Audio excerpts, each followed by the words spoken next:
love you so much. I love you so much. You have a beautiful smile, Arthur. You have a beautiful smile, Arthur. I'm gonna kiss you. I'm gonna give you big kisses.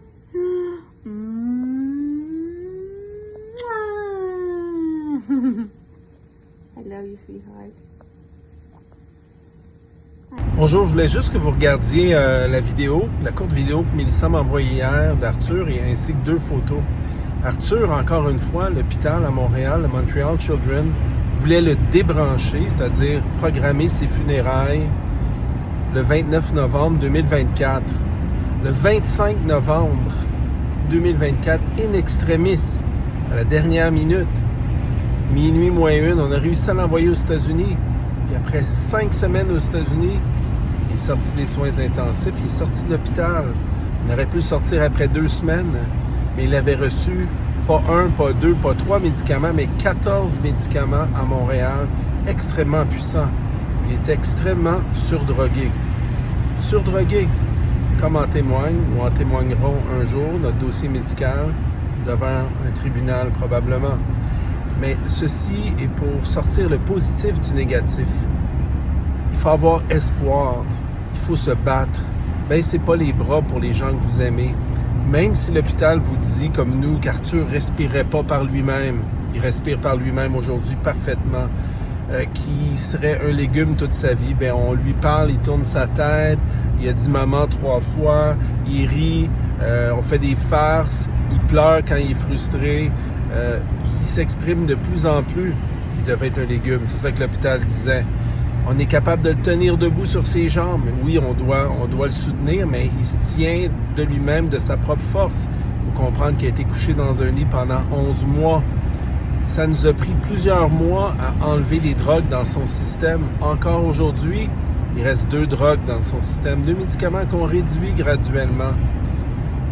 Priez, ayez confiance en Dieu, ayez confiance en vous. Et c'est pas parce que des gens négatifs qui ont des diplômes en médecine vous disent que ça marchera pas, qu'il n'y a rien à faire, qu'ils ont raison. Et n'ayez pas peur de regarder ailleurs à l'étranger, de rencontrer d'autres médecins, d'aller chercher des opinions externes. Quand on est gouverné par des budgets très limités au Québec, parfois la prise de décision, souvent, dans certains cas, elle est pas juste ou justifiable, elle est imparfaite, elle est teintée par un négativisme, une obsession ou des limitations budgétaires. Mais combien vaut la vie d'un enfant? Regardez ce qu'on a fait. On n'est pas médecin, mais regardez ce qu'on a fait. On n'est pas médecin, mais regardez ce qu'on a fait. Regardez le bébé. Est-ce que ça aurait valu la peine de tuer cet enfant-là? Il s'améliore à chaque semaine. On est capable de calculer 21% d'augmentation d'activité neuronale et de rapidité neurologique parce qu'on peut mesurer aujourd'hui, imaginez-vous donc, en 2025-2026, la capacité neurologique d'un enfant avec des imageries MRI 3 Tesla.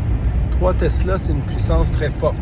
Donc on peut calculer le nombre de neurones, l'accroissement du nombre de neurones et la rapidité neuronale ou neurologique d'un individu. Puis avec 21% en moyenne de hausse neuronale, neurologique, d'activité cérébrale dans le cerveau à chaque 90 jours, on ne s'étonnera pas qu'Arthur s'améliore à chaque semaine. Grand remerciement à